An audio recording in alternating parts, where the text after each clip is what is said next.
Child development and pedagogy का ये जुलाई 2019 का है क्वेश्चन पेपर।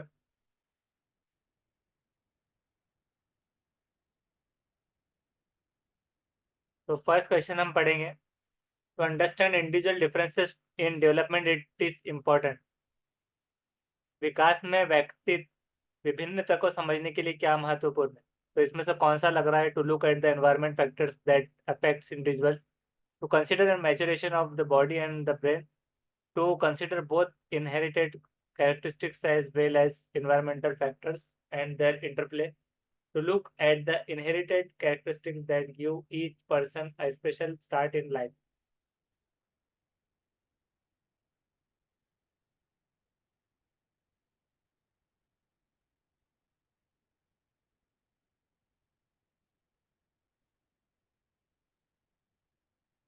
पर्यावरणीय कारकों पर विचार करना जो लोगों को प्रभावित करते हैं। शरीर एवं दिमाग के परिपक्वन पर विचार करना। वंशागत विशेषताओं के साथ साथ पर्यावरणीय कार्यों एवं उनकी पारस्परिक क्रिया पर विचार करना। कौन सा हो सकता है इसमें से?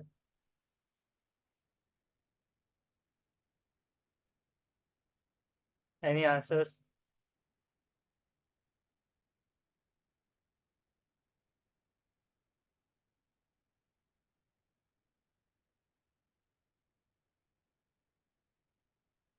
टू अंडरस्टैंड इंडिविजुअल डिफरेंसेस, इनफरादी तौर पे जो फर्क समझने के लिए डेवलपमेंट में क्या जरूरी है? बोलिए ऑनलाइन से आंसर्स।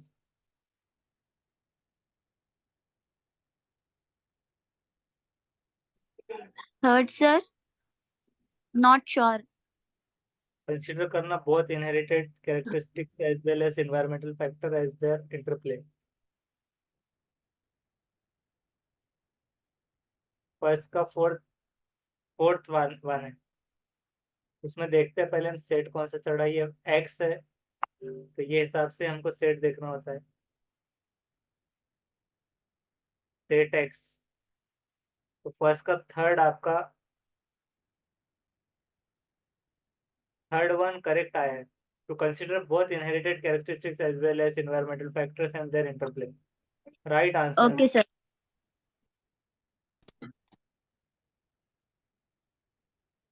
सबको वीडियो बंद करके बैठना है। नेक्स्ट है second, which of the following is not a principle of development? इसमें से कौन सा प्रिंसिपल ऑफ डेवलपमेंट नहीं है, विकास का सिद्धांत नहीं है? Development is relatively orderly, development takes place gradually over a period of time, exact course and nature of development is determined at the time of birth itself, individual develop are different rates.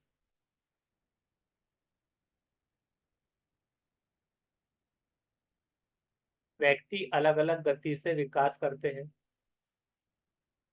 विकास की सटीक गति एवं प्रकृति जन्म के समय ही निर्धारित हो जाती है। और सर, स्क्रीन ना दिख नहीं रही है, ब्लर हो रही है।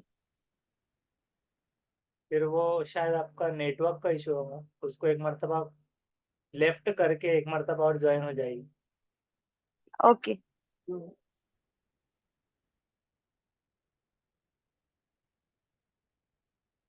बाकी और किसी का आंसर?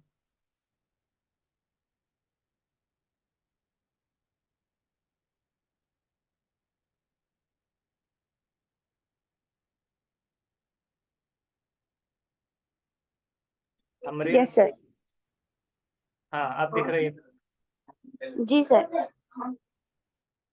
तो इसमें से क्या है, which of the following is not principle of development? Development विकास का सिद्धांत इसमें से कौन सा नहीं है? डेवलपमेंट रिलेटिवली ऑर्डरली है, development takes place gradually over a period of time, exact course and nature of development is determined at the time of birth itself, individuals develop at different rates।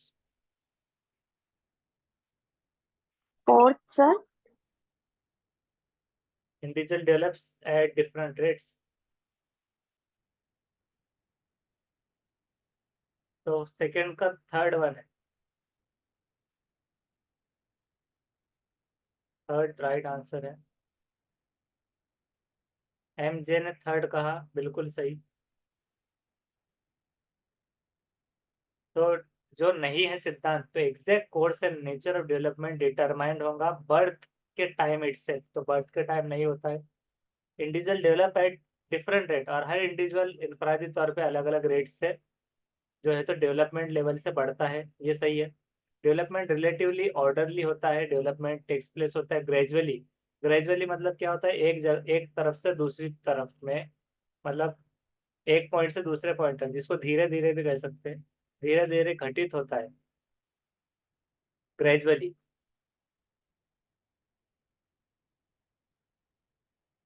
तो third था उसका। Next है, several research studies shows that teacher have more overall interaction with boys than girls. What is the correct explanation of this? कुछ research ये बताती है कि teacher जो ज्यादा ओवरऑल इंटरेक्शन होता है बॉयज की तरफ में गर्ल्स से ज्यादा, तो ये कौन सी एक्सप्लेनेशन कर रहा है? Boys need more attention than girls, boys को ज्यादा जरूरत होती है गर्ल्स से अटेंशन के लिए, या फिर this is an example of gender bias in teaching, ये एग्जाम्पल है, सिर्फ एक मिसाल जेंडर बायस इन टीचिंग में। या फिर boys are easier to manage than girls in the classroom, boys आसानी से मैनेज कर सकते हैं गर्ल्स से ज़्यादा क्लासरूम में, मतलब मैनेज हो जाते हैं। फिर boys have much more academic capabilities than girls, उनमें academic second capability. One second example of में जेंडर भी बाय, एक जेंडर की तरफ झुकाव, तो थर्ड का सेकेंड बिल्कुल सही जवाब है। नेक्स्ट है, which of the following is central to the concept of progressive education? Progressive education में यहाँ पर कौन सा कॉन्सेप्ट है सेंट्रल? निम्नलिखित में से कौन सा प्रगतिशील शिक्षा की अवधारणा के बारे में प्रमुख है? Believe in the capability and potential of every child, standard instruction and assessment, extrinsic motivation and uniform assessment parameter, text book centric learning, पाठ्य पुस्तक केंद्रीय अधिगम, एक्सट्रिंसिक फर्स्ट बाहरी मोटिवेशन। तो फर्स्ट वन सर। सबसे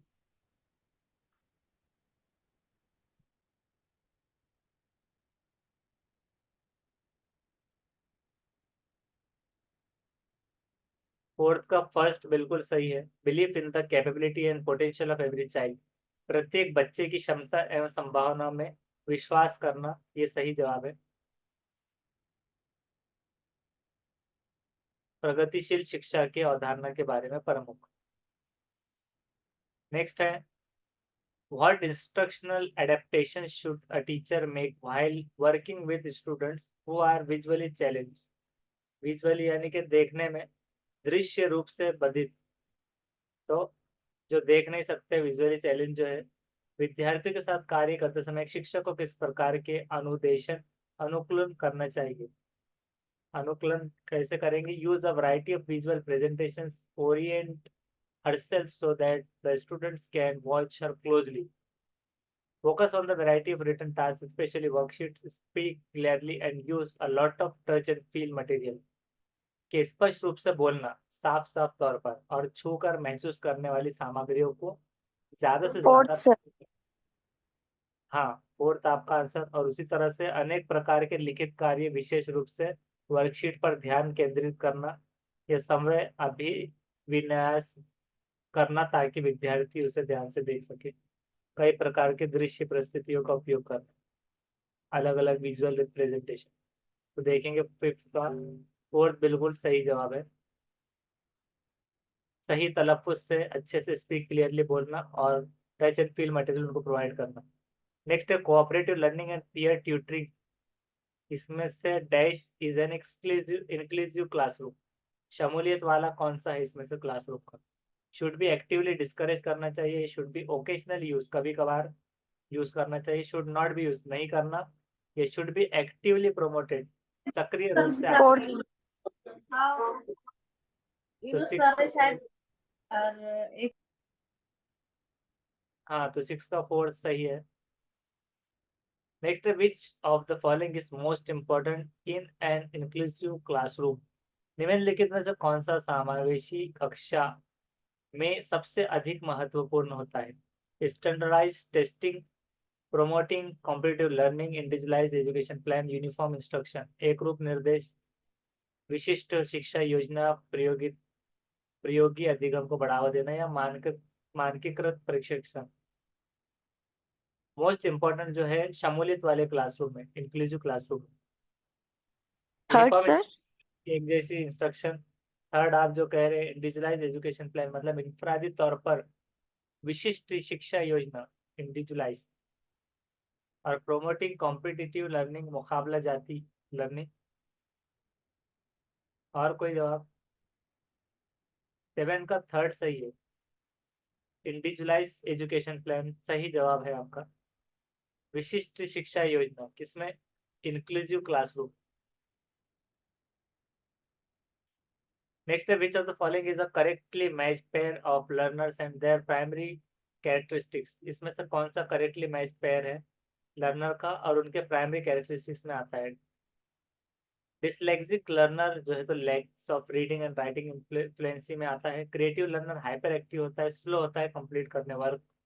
अटेंशन डेफिसिट लर्नर जो होता है हाई मोटिवेशन मिलता है उसमें, और can sustain attention for long periods of time, ज्यादा समय तक, लंबे समय तक जो है तो अवधान बनाए रखता है, टेंशन बनाए रखता है। Hearing impaired learners can not comprehend visual information के, जो हियरिंग इम्पेयर्ड लर्नर है, श्रव्य, इसमें तो दृश्य सूचनाओं को समझ नहीं सकता, विजुअल इंफॉर्मेशन। देखने वाला, सुनने वाला पढ़ नहीं पा रहा है, तो करेक्टली मैच कौन सा है? यहाँ पर है देख, सुनने वाला देख नहीं पा रहा। अटेंशन जिसको डेफिसिट लर्नर है तो उसमें हाई मोटिवेशन है और बहुत ज़्यादा लॉन्ग टाइम तक वो अटेंशन रख पा रहा है। क्रिएटिव लर्नर स्लो है कंप्लीट वर्क में। और डिसलेक्सिक लर्नर को प्रॉब्लम है रीडिंग में, राइटिंग में फ्लुएंसी। बहुत आसान सवाल है, घुमा फिरा कर पूछा हुआ है, कुछ स्टूडेंट उसको 1 सेकंड में भी दे सकते हैं। एम जे कह रहे हैं 1, फर्स्ट वन, तो देखते हैं। M J right answer. Dyslexic learner जो है तो डिसलेक्सिया से बना है, lacks of reading and writing fluency. Creative learner slow नहीं होता कंप्लीट करने वर्क में, क्योंकि वो क्रिएटिव है, हाईली इंटेलिजेंट है, गिफ्टेड है, तो हाइपर एक्टिव है, ज़्यादा एक्टिव। और अटेंशन डेफिसिट लर्नर जिसको अटेंशन नहीं दे पाता, तो इसमें बता रहा है उल्टा, कि उसको ज़्यादा समय तक वो अटेंशन रख पाएगा। और जो सुन नहीं सक रहा वो देख नहीं पा रहा, तो इस वजह से सही जोड़ी फर्स्ट है। नेक्स्ट है, which of the following is correctly match pair of learners and their primary characteristics. ये वाला हो चुका, और उसके बाद में the ability to come up with original and divergent solution to a problem is a primary characteristics of. Ability आना जिसमें ओरिजिनल और डाइवर्जेंट सॉल्यूशन मिलना प्रॉब्लम का, किसकी खसूसियत है? ये भी कुछ स्टूडेंट 1-2 सेकंड में जवाब दे सकते हैं।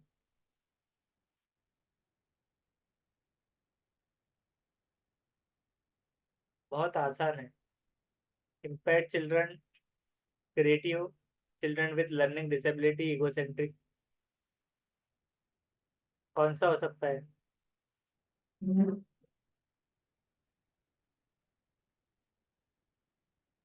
Second sir. सेकेंड, तो 9 का सेकेंड बिल्कुल सही जवाब है। और एमजे ने इस बार 4 कहा था, तो 4 नहीं है। इसको इस बार उल्टा पूछा है, क्रिएटिव, डाइवर्जेंट, इंटेलिजेंट, सीसी नहीं होता, इंटेलिजेंट जो है तो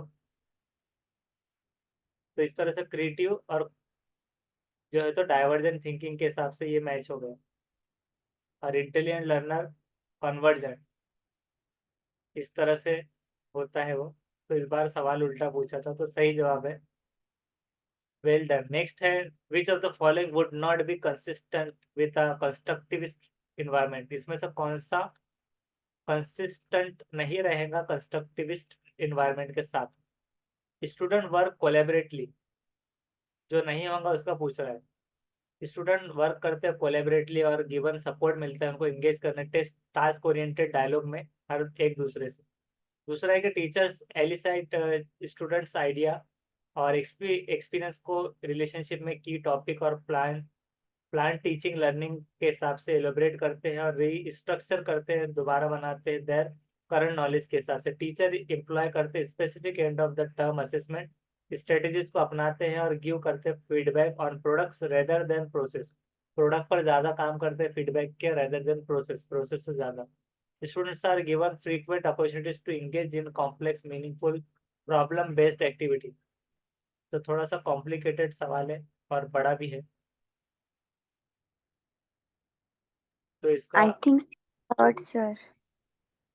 थर्ड टीचर्स एम्प्लॉय स्पेसिफिक है। उसी तरह से और कोई?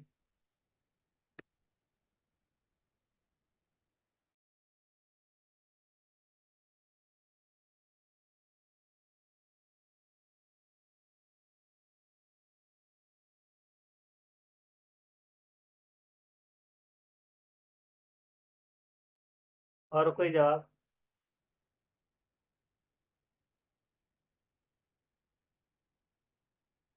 ऐसा जवाब निकाल आ गया तो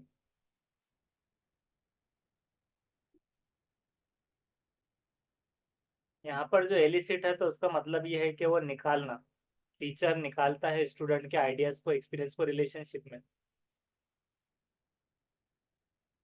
टू इलेबरेट और रिस्ट्रक्चर, पूर्ण Okay, sir. संरचना विस्तृत करना।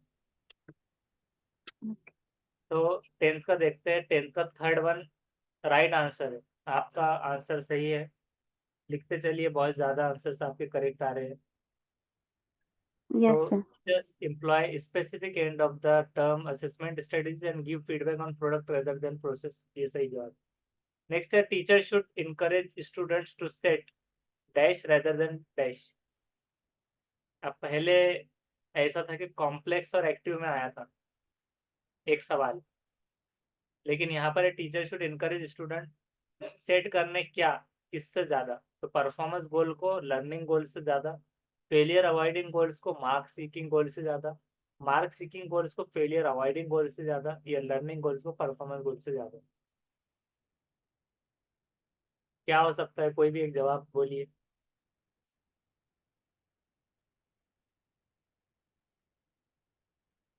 फोर्थ या थर्ड में से, सर, हाँ, नॉट आप श्योर, बोल रहे हैं। कंफ्यूजन थोड़ा। देखते हैं। Fourth one is right, right answer. Learning goals को परफॉर्मेंस गोल से ज्यादा। अब इसको याद कैसे रखेंगे?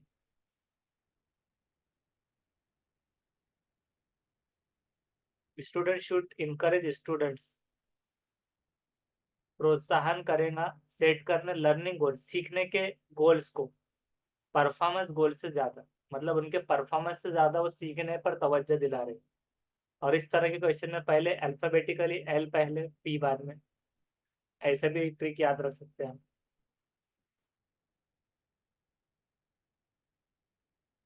उसके बाद में है which of the following does not result in meaningful facilitation of learning. इसमें से क्या रिजल्ट नहीं करता meaningful facilitation of learning? Promoting repetition and recall, इसमें रिपीटेशन आ गया। Use of example of non example, और encouraging multiple ways of looking at problem, connecting new knowledge to pre-existing knowledge, नई knowledge जोड़ना पहले से जो मौजूद थी उसके साथ, ये encourage करना। First, sir. फर्स्ट जो नहीं है, निगेटिव एक यस, सर। बिल्कुल सही जवाब है। फर्स्ट वन उसका आंसर है। नेक्स्ट है which of this is an example of extrinsic motivation. बाहरी अभिप्रेरणा का एक एग्जांपल कौन सा है? बाहरी मोटिवेशन का। I learn so much when I do my homework, ये तो खुद से बात कर रहा है। Doing homework makes me understand my concept better, खुद से। डूइंग होमवर्क मुझे अच्छा करता है बेटर करने। I complete my homework because the teacher gives us mark for each assignment, ये टीचर मार्क दे रहा है इसलिए वो कंप्लीट कर रहा है homework. I enjoy doing my homework because it is so much fun.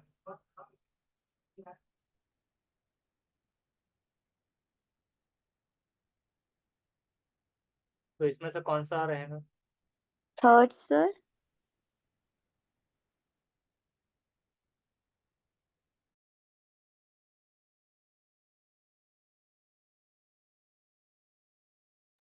तो 13 का थर्ड वन बिल्कुल सही है, क्योंकि इसमें जो है तो because teacher gives us marks, teacher marks दे रहे हैं इसलिए जो है तो वो बाहरी एक्सट्रिंसिक मोटिवेशन में आ रहा है।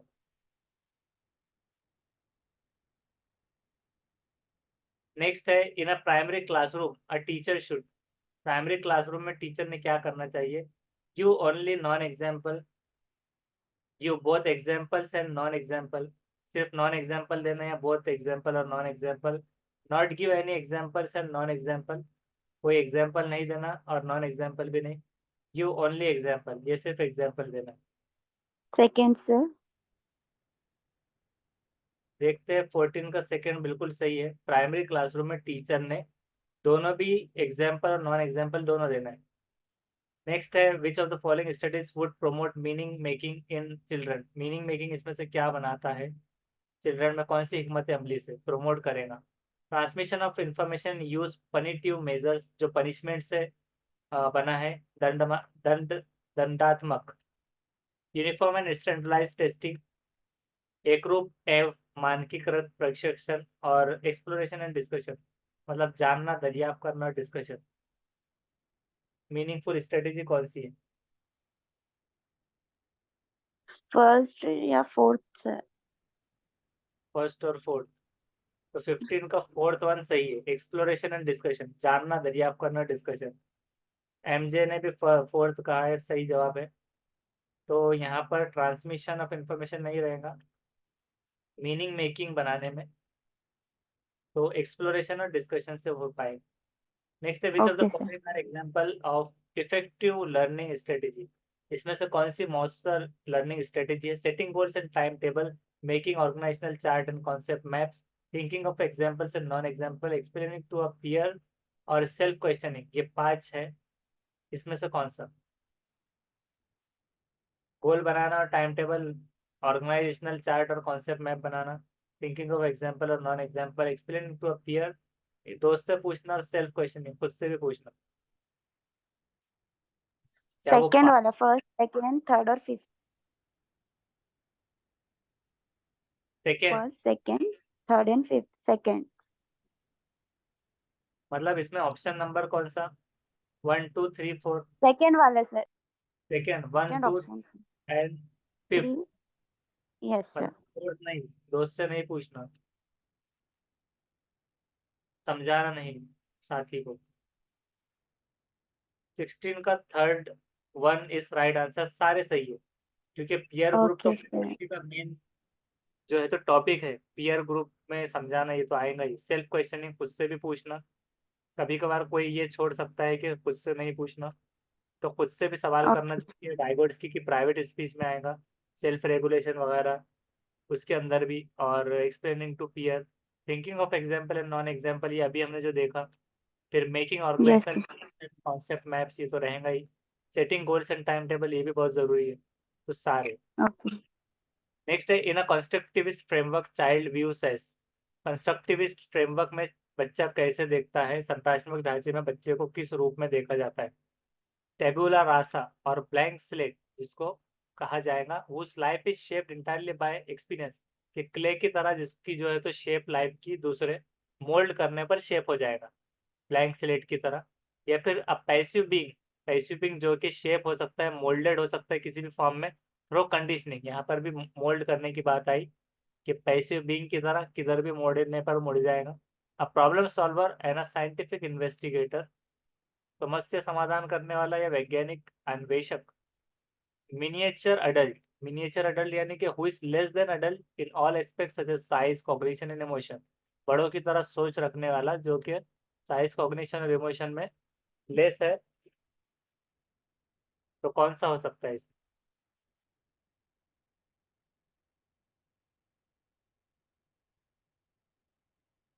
17 का एमजे के हिसाब से है third, problem solver and scientific investigator. देखते हैं, third one is right answer. Problem solver and scientific investigator की तरह कंस्ट्रक्टिविस्ट फ्रेमवर्क में चाइल्ड को देखा जाता है, संरचनात्मक ढांचे में बच्चे को इस रूप से। ब्लैंक स्लेट की तरह नहीं देखा जाएगा। पैसिव बीइंग, ये भी याद रखना है, क्योंकि ये दोनों चीजें एक दूसरे से जुड़ी हुई है। करके वो डेफिनेशन में नीचे और डबल से आ गया हो। मिनिएचर अडल्ट तो होता ही नहीं हो। who is less than adult in all aspects such as size, cognition, emotion.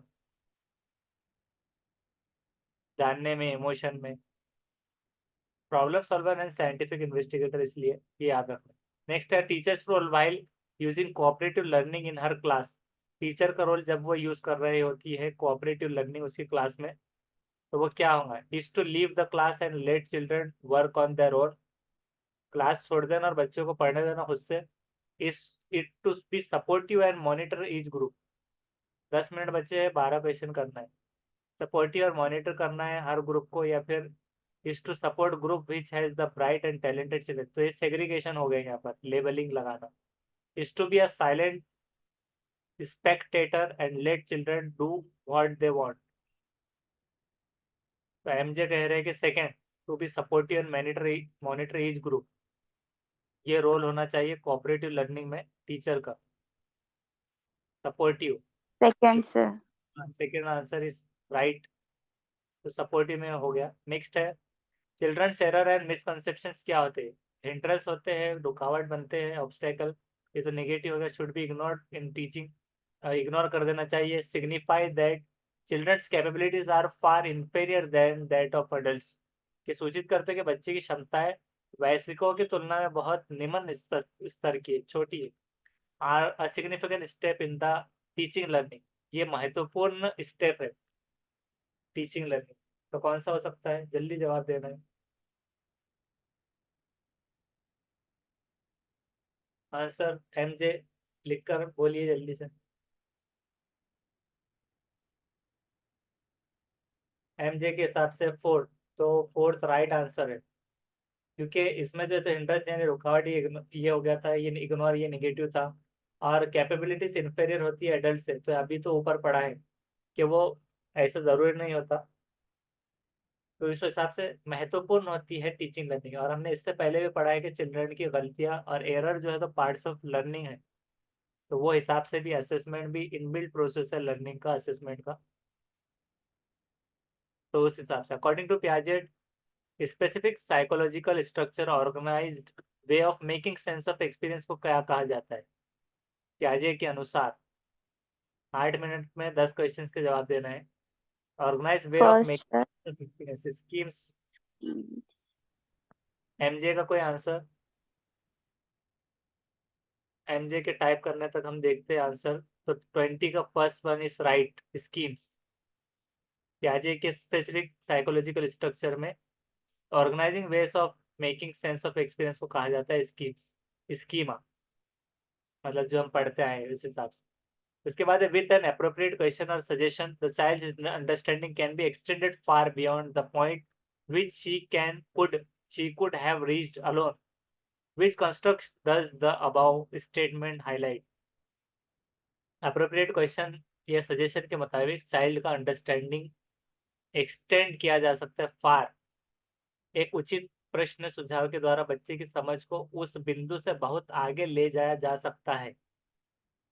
Beyond the point मतलब उससे भी आगे जिस पर वो अकेले पहुंच सकता है। मतलब ये बात की जा रही है स्कैफोल्डिंग, टेम्पररी हेल्प के। तो equilibration, conservation, intelligence, zone of proximal development. अभी हिंट में आपको बता दिए क्या है उसका आंसर। एमजे 6 मिनट में 10 क्वेश्चंस के आंसर देना, जल्दी बोलिए। अभी तो बता दिए ना। Second scaffold, sir. Second scaffolding है। 24 का है, 21 का fourth, zone of proximal zone. Development scaffolding. तो ऐसे एग्जाम में ओके।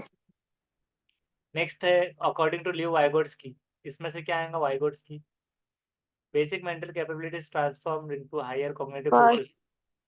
फर्स्ट, तो first is right answer. Leo Vygotsky के हिसाब से सोशली आ गया, एमजे का भी राइट आंसर। नेक्स्ट है which of the following statement denote करता है relationship between development and learning correctly? इसमें से स्टेटमेंट डिनोट करता है रिलेशनशिप डेवलपमेंट और लर्निंग में अच्छे से। Learning takes place irrespective of development rate of learning far exceeds the rate of development. Development and learning are interrelated and interdependent. Development and learning are not related, दोनों एक दूसरे से related नहीं है, या फिर इंटर रिलेटेड है और इंटर डिपेंडेंट, एक दूसरे पर डिपेंडेंट भी है। रेट ऑफ लर्निंग ज़्यादा एग्जिट होता है रेट ऑफ डेवलपमेंट से, विकास की दर से ज़्यादा होता है, या फिर learning takes place respective development, अधिगम विकास का ध्यान किए बिना घटित होता है? बताइए जल्दी से। MJ. Third sir, may be second या थर्ड। सेकेंड या थर्ड, कोई एक? Not sure sir. एमजे का है third. Development and learning are inter related and inter dependent. 23 का देखते हैं। Third one is right. Development जो है और लर्निंग दोनों इंटर रिलेटेड है और इंटर डिपेंडेंट है। अंत निर्भर मतलब क्या होगा इसका, बता सकते हैं उर्दू में?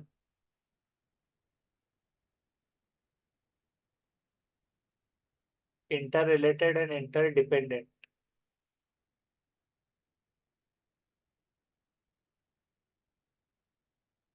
तो इसका क्या होगा? नॉट रिलेटेड मतलब रिलेटेड नहीं था, इररिस्पेक्टिव होता है। Rate of learning far exits, काफी ज्यादा होता है रेट ऑफ लर्निंग, तो मतलब एक दूसरे पे से जुड़ा हुआ और इंटरडिपेंडेंट है और एक दूसरे पे डिपेंडेंट। नेक्स्ट है, one of the major accomplishment of concrete operational stage किसकी है? कंक्रीट ऑपरेशनल में हाइपोथेटिकल डिडक्टिव तो नहीं आता, वो तो फॉर्मल में आता है। ये एक हिंट हो गई, और उसके अलावा आंसर जल्दी से 3 मिनट में 6 क्वेश्चन के आंसर देना है। Ability to conserve animistic thinking, सजीवात्मक चिंतन, सेकेंडरी सर्कुलर रिएक्शंस। जल्दी बताइए जिसमें से सेकंड नहीं है। अब 3 बचे, 3 का जवाब दीजिए। फर्स्ट। एबिलिटी टू कंजर्व, और एमजे का जवाब? एमजे के आंसर आने तक, एमजे का थर्ड है, सेकेंडरी सर्कुलर रिएक्शंस। देखते हैं। 24 का first one is right. Ability to conserve, सुरक्षित रखने की योग्यता, कंक्रीट ऑपरेशनल में मेजर अकम्पलिशमेंट है। नेक्स्ट है, constructivist such as Jean Piaget and Lev Vygotsky का व्यू लर्निंग कैसे है? Conditioning of responses, passive repetitive process, process of meaning making by active engagement, acquisition of skills.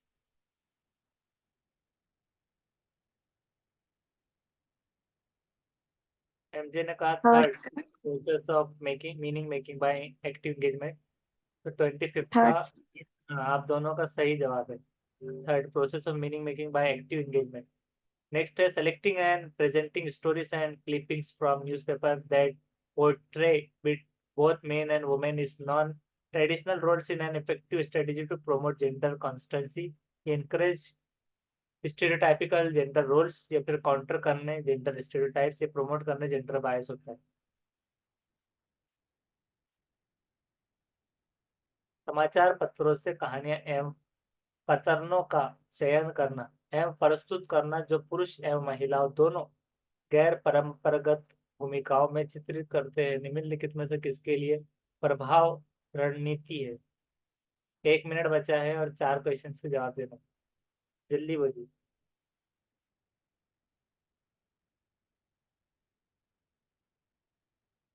M J ने कहा one, gender constituency, और शिफा खान का जवाब, तो उसका नॉट थर्ड, श्योर।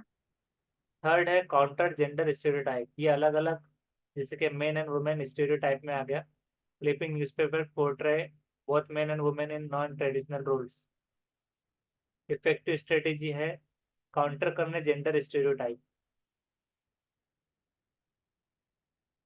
सामना करने के लिए, मतलब ये उसको सपोर्टिव में नहीं कहा गया, काउंटर करने, रूढ़ियों का सामना करने के लिए, स्टेरियोटाइप से काउंटर करने के लिए, सामना करने के लिए। जेंडर बायस नहीं बढ़ेगा, इनकरेज नहीं करेगा जेंडर टाइपिंग, यहाँ बढ़ रहा था और यह सामना है, और ये प्रोमोट भी नहीं कर रहे हैं। जेंडर कॉन्स्टेंसी जो चल रहा है मतलब चलने दो वैसा। नेक्स्ट है, 1 मिनट में 3 क्वेश्चन के जवाब दीजिए जल्दी। Read the following description and identify the stage of moral reasoning of Kohlberg. Discussion. Right action is defined by self-chosen ethical principle of conscience that are valid for all humanity, regardless of law and social agreement. तो 27 का है third है universal ethical principle orientation, right action लेना खुद का ethical principal में। तो यहाँ एथिकल और ह्यूमैनिटी की बात आ गई, इसलिए यूनिवर्सल एथिकल। नेक्स्ट है हार्वर्ड गार्डनर की थ्योरी ऑफ मल्टीपल इंटेलिजेंस के हिसाब से person ability to detect response कर रहा है मूड, टेम्परमेंट और इंटरेक्शन, तो वो हो रहा है सेकेंड इंट्रापर्सनल इंटरपर्सनल, सेकेंड वाला इंटर।